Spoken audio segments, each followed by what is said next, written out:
Hello everybody, welcome back to another Path of Exile tutorial. So it's been a while since we've last visited. Of course, the League itself is more or less dead for most people, but something was bothering me, and I decided to come back just one more time to make a little video and hopefully teach some people who don't know a little bit more. So today we're going to talk about the Atlas tree, and specifically some interesting interactions. Now, a lot of people will go and they'll follow guides with the most optimized paths for their trees, and really just kind of depends on what kind of content they're wanting to do, whether their tree will look like this, or this, or this. But something that I don't see get talked about nearly enough are the special case interactions. So today we're going to talk about one, notably Twist of Fate. Now, Twist of Fate normally will take any rare map that is corrupt and it will re-roll that map. So a 1 mod corrupted rare map could become an 8 modded corrupted rare map, and any map crafting options, that is to say the normal mods like this, like Essence, Torment, or whatever, will also be re-rolled and give you a different one. Now there's a bunch of uses for this mod, especially in early League. You can take mods such as Fortune Favors the Brave, applies additional random option, and combine it with overloaded circuits, for example. This mod causes your map crafting options to cost twice as much. So does this mod. But when combined with Twist of Fate, what you can wind up with is you can take a regular map, just a regular 6 mod random rare vault map, doesn't matter, and you use Fortune Favors the Brave, like this. And what will happen is you'll get extra mods, and then the overloaded circuits will trigger, causing random notables from them. So we will use just a small example for uh, strong boxes here. You see we have 1, 2, 3, 4, 5,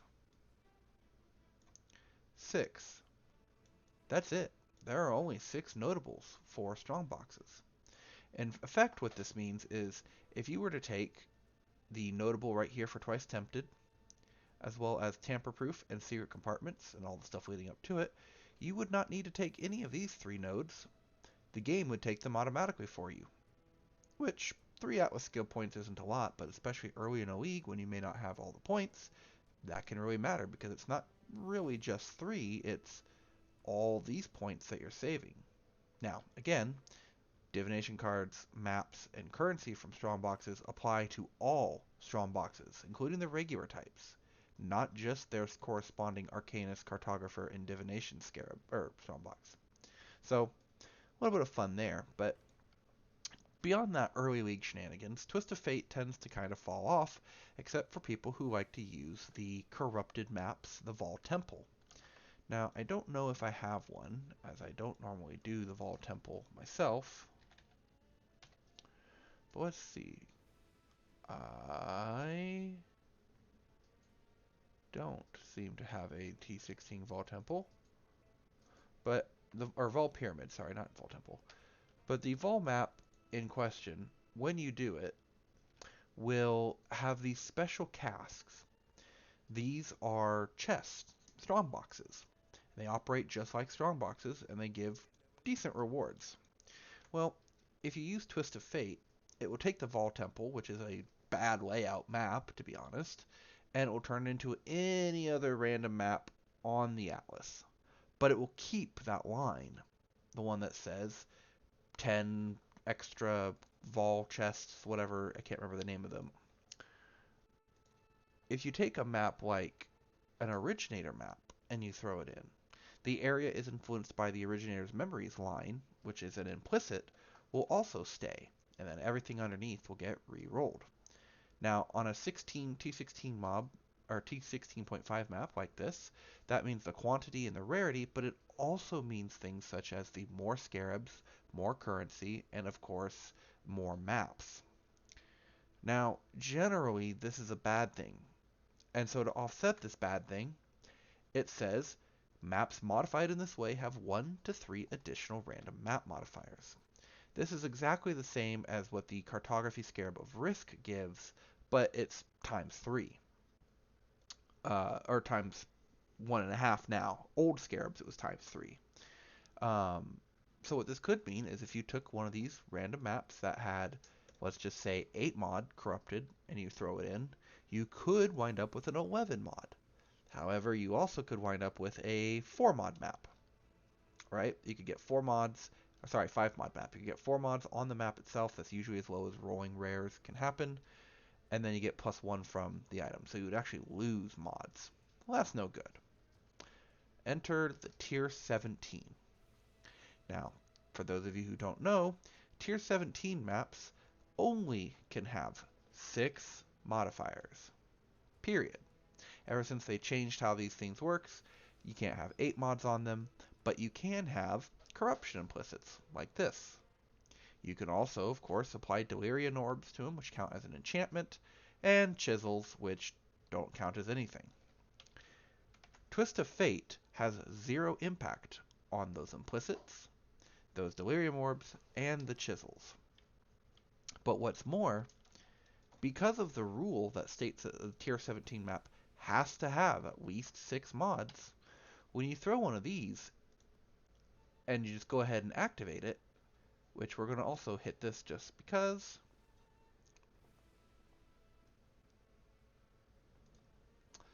the map, as you can see, got re-rolled to a different tier 17 map. Well, that's pretty cool. But also, look at these mods right here. These mods, if you were to look at them, Enfeeble, that's 1. Damage, that's 2. Reflect, that's 3. Unique Boss has life and area of effect, I believe is 4. Reduced damage from critical strikes is 5.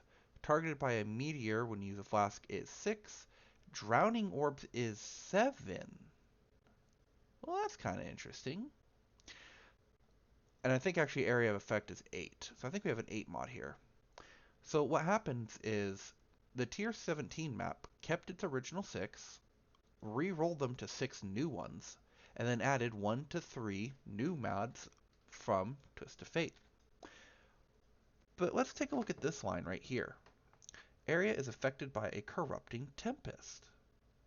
Well, that's odd. How can it be affected by a corrupting tempest if it re-rolls map modifiers? Well, that's because mods like this are considered special.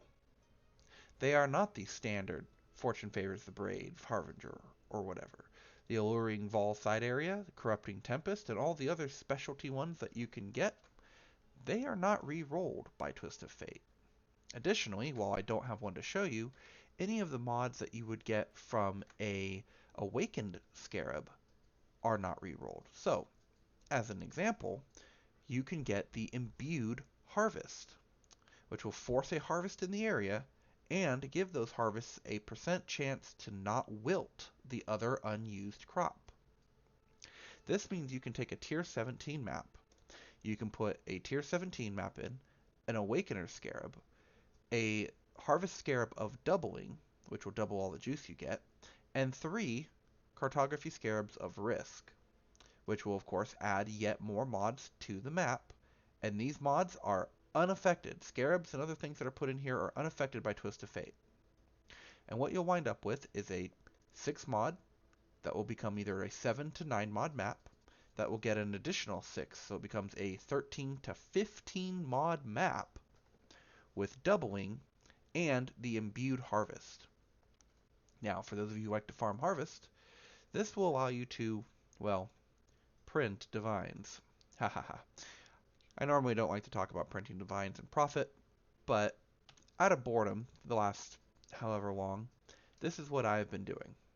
I buy an Awakener Scarab, I take a random T17 map that's not worth anything because the low value T17 maps, the Abominations and things like that, nobody buys them.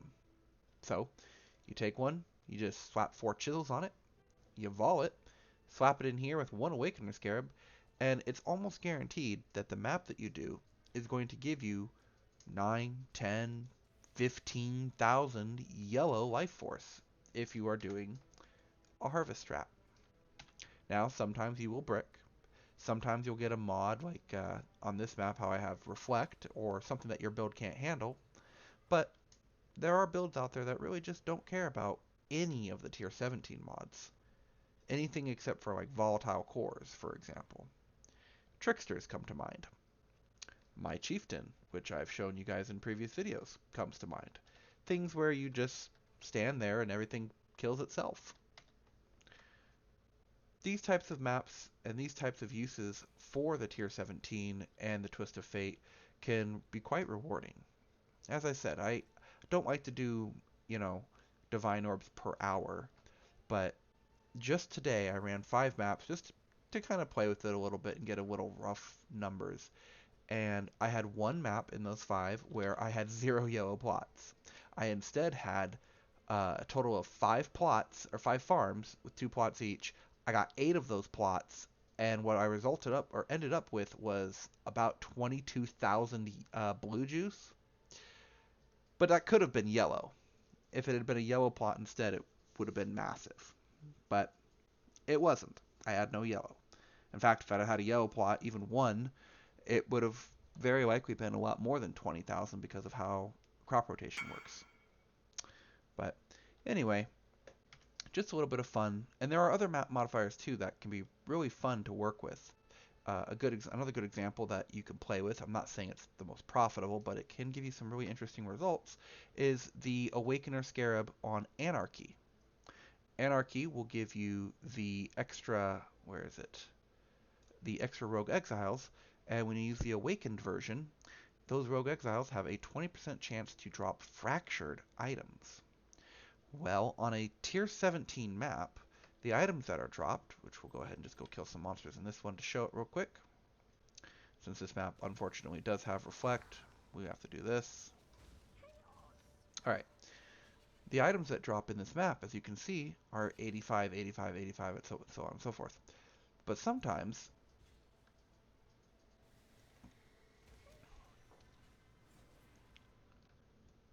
oop, Drowning Orb. That's okay. Can I click on the item? I can't.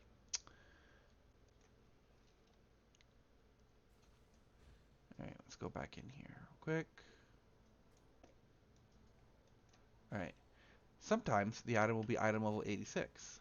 So you can imagine an item level 86 Twilight Regalia with a Fractured mod.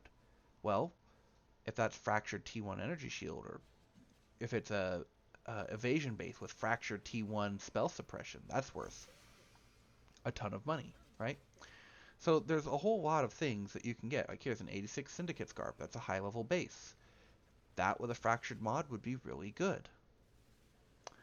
So there's lots of room and lots of things that you can play with in these T17 maps if you really know what you're doing. On top of just the usual of getting a ton of gold, getting corrupted items if you want corrupted 6 links. Fairly early on in a league, in fact, I would say if you can buy a cheap T17 with a build that can run it like a Trickster, you could run through here, kill all these mobs, and have them just drop random tier air level 86 bases that are 6 links. An 86 base that's corrupted, not worth as much. But an 86 base that happens to have a really good mod or two on it, like T1 life rolls and things of that nature, that can be pretty good. And by pretty good, I mean that can be really, really good. So, hope you guys enjoyed. Hope this will help you out in your future league start adventures or even mid-league uses when you start to get a better build and a bit more currency and stuff like that. I got turned to stone there. That's funny. And hope you guys enjoyed, and I will see you next time.